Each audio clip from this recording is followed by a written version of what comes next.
Assalamualaikum warahmatullahi wabarakatuh. Perkenalkan, kami dari kelompok 3. Di sini kami akan menjelaskan tentang konsep dasar sintaksis. Dengan anggota kelompoknya yaitu saya, Regina Sasi Kirana, dan rekan saya yaitu Maulidia Putri Amalia.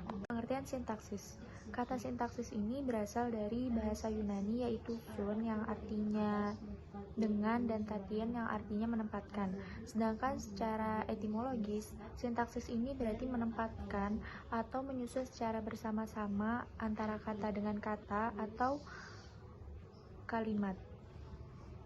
Jadi dalam sintaksis ini mempelajari tentang ilmu tata kalimat, baik seperti kalimat, frase, klausa, maupun unsur-unsurnya dan macam-macam frase. Konsep dasar sintaksis. Jadi dalam konsep dasar sintaksis ini membahas tentang konstruksi sintaksis, jenis-jenis frase, struktur frase, alat-alat sintaksis, dan juga jenis-jenis kalimat. Pertama, konstruksi sintaksis. Sintaksis ini yaitu satuan bahasa bermakna yang termasuk ke dalam bidang sintaksis, yang mana terdiri dari minimal 2 unsur. Dalam konstruksi sintaksis ini dapat berupa wacana, yang mana wacana itu merupakan kalimat-kalimat yang mendukung gagasan yang lengkap. Wacana dibagi menjadi 2, yaitu wacana tulis yang dapat berupa paragraf, dan wacana lisan yang mana terdapat kumpulan dari gagasan yang diungkapkan saat pembicaraan. Lalu ada juga kalimat yang merupakan konstruksi sintaksis yang terdiri dari unsur-unsur. Jadi dalam kalimat ini bisa terdapat kata, frase, klausa, jeda, kesenyapan, ataupun intonasi. Lalu ada klausa. Klausa ini merupakan konstruksi sintaksis yang terdiri dari minimal 2 kata, yang mana dalam klausa ini biasanya terdiri dari subjek dan predikat. Lalu yang selanjutnya ada frase. Frase ini merupakan konstruksi sintaksis yang terdiri dari 2 kata atau lebih yang tidak melampaui batas fungsi. Jika dalam klausa itu dia terdapat 2 unsur seperti subjek dan predikat, kalau di frase ini hanya terdapat 1 unsur saja. Yang kedua ada jenis-jenis frase. Jadi jenis-jenis frase itu berdasarkan komponennya terbagi menjadi 2, yaitu frase eksosentrik dan frase endosentrik. Dalam frase eksosentrik ini komponen-komponennya tidak memiliki perilaku sintaksis yang sama secara keseluruhan. Atau dalam frase eksosentrik ini biasanya terdiri dari preposisi dan nomina yang mana tidak dapat dipisah. Contohnya seperti ayah baru saja tiba di Malang. Di Malang ini di sebagai preposisi dan Malang ini sebagai nomina, yang mana tidak bisa dihapus salah satunya karena akan membuat kalimat itu tidak memiliki makna. Lalu yang kedua ada frase endosentrik. Jadi dalam frase endosentrik ini yang salah satu unsur atau komponennya memiliki perilaku sintaksis yang sama secara keseluruhan, atau bisa dikatakan bahwa dalam salah satu unsurnya ini bisa dihapus karena tidak akan menghapus makna dari kalimat tersebut. Seperti contohnya itu 2 orang siswa sedang belajar matematika di kelas. Kita bisa menghapusnya semisalnya 2 orang, maka kalimatnya tinggal siswa sedang belajar matematika di kelas atau 2 orang sedang belajar matematika di kelas. Selanjutnya, jenis-jenis frase berdasarkan kategori kata yang menjadi unsur-unsurnya. Yang pertama ada frase nomina. Jadi dalam frase nomina ini terdapat kelompok kata, yang mana dalam kelompok kata tersebut itu terdapat kata benda. Yang kedua ada frase adjektiva, yang dalam kelompok katanya itu terdapat kata sifat. Yang ketiga frase verba, yang dalam kelompok kata yang terdapat kata kerja. Yang keempat frase numeralia, yang dalam kelompok katanya terdapat kata bilangan. Dan yang kelima frase preposisi, yang dalam kelompok katanya itu terdapat kata depan. Contoh dari frase nomina yaitu adik mendapatkan kue dengan adik dan kue itu sebagai nomina. Lalu yang kedua ada contoh dari frase adjektiva yaitu siswa baru itu cukup pintar. Adjektivanya yaitu pintar. Yang ketiga ada contoh dari frase verba yaitu ibu masuk ketika aku sedang menulis. Verbanya yaitu terdapat pada kata masuk dan menulis. Lalu yang keempat ada contoh dari frase numeralia yaitu pamanku membeli sebuah rumah. Numeralia atau bilangannya itu terdapat dalam kata sebuah. Lalu yang kelima ada contoh frase preposisi yaitu ayah pulang dari luar kota dengan preposisi atau kata depannya yaitu dari. Perkenalkan, nama saya Maulidia Putri Amalia dengan NIM 2101031101119 akan melanjutkan penjelasan dari Mbak Regina, yaitu tentang struktur frasa. Struktur frasa adalah susunan yang membentuk frasa, terdiri dari kata-kata atau frasa, baik itu yang berkedudukan sebagai unsur pusat atau UP maupun sebagai atribut. Selanjutnya yang keempat adalah alat-alat sintaksis. Alat sintaksis adalah satuan bahasa atau cara yang digunakan untuk membangun konstruksi sintaksis yang terdiri dari frasa, klausa, kalimat, dan wacana. Menurut Gencono dan Krita Laksana menyebutkan 4 macam alat sintaksis, yaitu urutan, bentuk, kata, intonasi, dan kata tugas. Alat-alat sintaksis diantaranya sebagai berikut, yaitu yang pertama, alat sintaksis yang berupa urutan. Biasanya dapat dipakai untuk menciptakan berbagai struktur frasa, klausa, kalimat, dan wacana. Contoh dari frasa ini yaitu dalam frase jeruk petani dapat diubah katanya sehingga terbentuk frase yang baru, yaitu petani jeruk. Nah, terus ada lagi juga kalimat sekarang pergi dapat diubah urutannya sehingga terbentuk kalimat baru, yaitu pergi sekarang. Nah, demikian kalimat-kalimat lain bisa diubah seperti susunan tersebut untuk menciptakan paragraf yang baru. Alat yang kedua yaitu alat sintaksis yang berupa bentuk kata. Juga dapat dipakai untuk menciptakan berbagai struktur, frasa, klausa, dan kalimat baru. Contohnya seperti dalam kata menanam, dapat diubah dalam bentuk menjadi ditanam, dan dari perubahan itu dapat dipakai untuk menyusun klausa yang baru atau kalimat yang berbeda. Seperti contoh lainnya, klausa adik menanam singkong, dan klausa singkong ditanam adik. Demikian pula perubahan bentuk kata yang lain. Yang ketiga yaitu alat sintaksis yang berupa intonasi. Biasanya dapat dipakai untuk menciptakan berbagai struktur kalimat.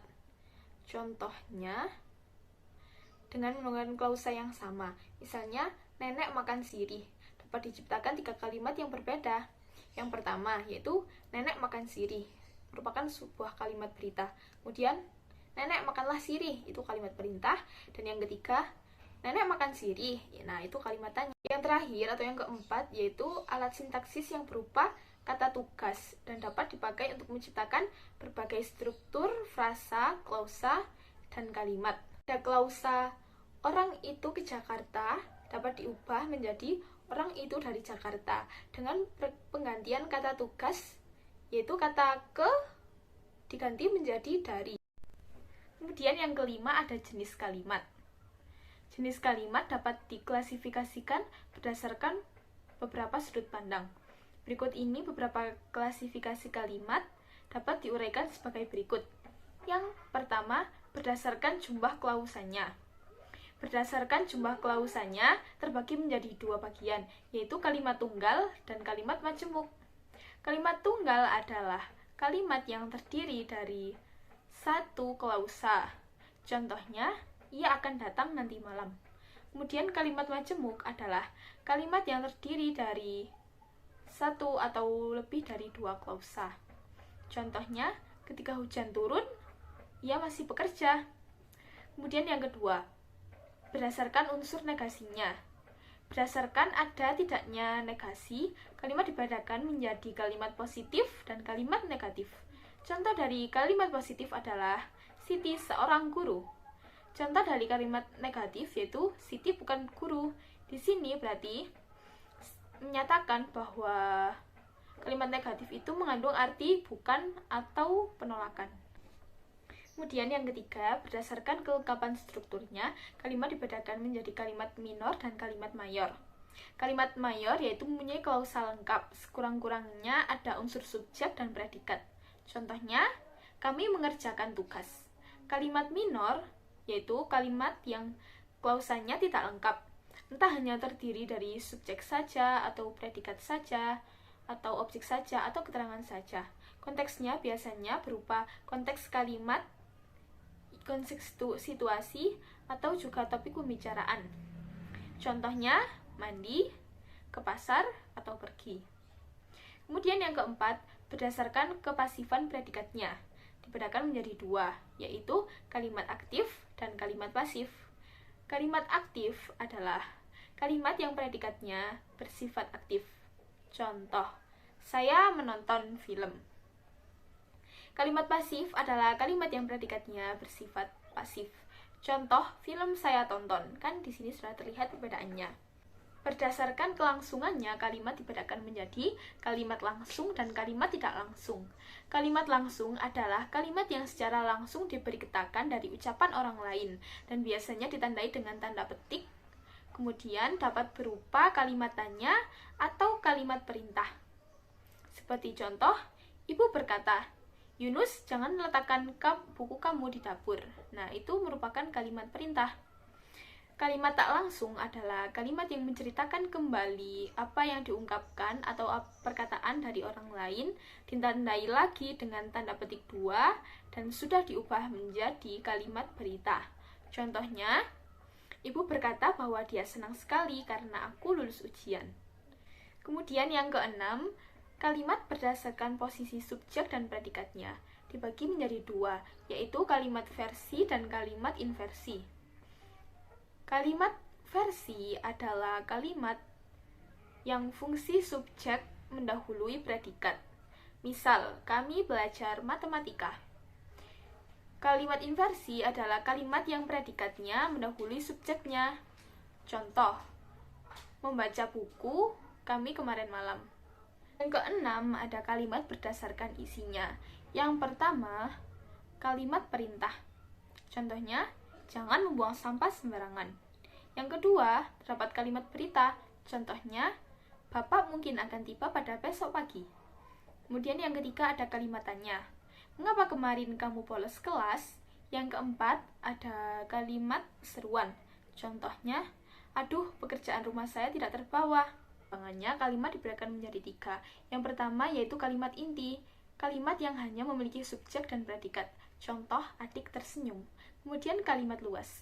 Kalimat luas adalah kalimat yang memiliki fungsi lebih dari subjek dan predikat. Contoh, semua polisi tampak siaga sebelum melakukan aksi. Kemudian kalimat transformasi, yaitu contoh dari kalimat transformasi adalah Diana tertawa terbahak-bahak dan berguling-guling setelah menonton humor. Kemudian yang ke-9, berdasarkan jumlah konturnya, dibedakan menjadi kalimat panjang dan kalimat pendek. Kontur adalah bagian arus ujaran yang diapit oleh dua kesenyapan. Kalimat panjang adalah kalimat yang memiliki lebih dari satu kontur. Contohnya, ia membaca berita. Kemudian kontur keduanya ada tadi pagi. Kalimat pendek adalah kalimat yang hanya memiliki satu kontur. Contohnya, bangun. Kemudian yang ke-10, kalimat berdasarkan kebakuannya dibagi menjadi dua, yaitu kalimat baku dan kalimat tidak baku. Kalimat tidak baku adalah kalimat yang tidak sesuai dengan kaidah yang ada dalam bahasa Indonesia. Contohnya, saya sudah terima kiriman dari ayah. Kalimat baku merupakan kalimat yang sesuai dengan kaidah kebahasaan bahasa Indonesia yang berlaku. Contoh, kiriman dari ayah sudah saya terima. Yang ke-11, kalimat berdasarkan keefektifannya dibagi menjadi dua. Yang pertama, kalimat efektif. Pada dasarnya, kalimat efektif adalah kalimat yang benar dan jelas, sehingga informasinya bisa sampai dan dapat dipahami oleh orang lain. Contohnya yaitu, dia bekerja sungguh-sungguh karena ingin sukses. Kemudian selanjutnya, kalimat tidak efektif adalah kalimat yang tidak jelas dan berbelit-belit, serta berlebih-lebihan. Contohnya, dia bekerja sungguh-sungguh sebab karena ingin sukses. Terlalu berlebihan bukan penggunaan katanya. Demikian penjelasan yang dapat kami sampaikan. Kurang lebihnya mohon maaf dalam penyampaiannya karena kami masih dalam tahap belajar. Terima kasih atas perhatiannya. Mohon maaf. Wassalamualaikum warahmatullahi wabarakatuh.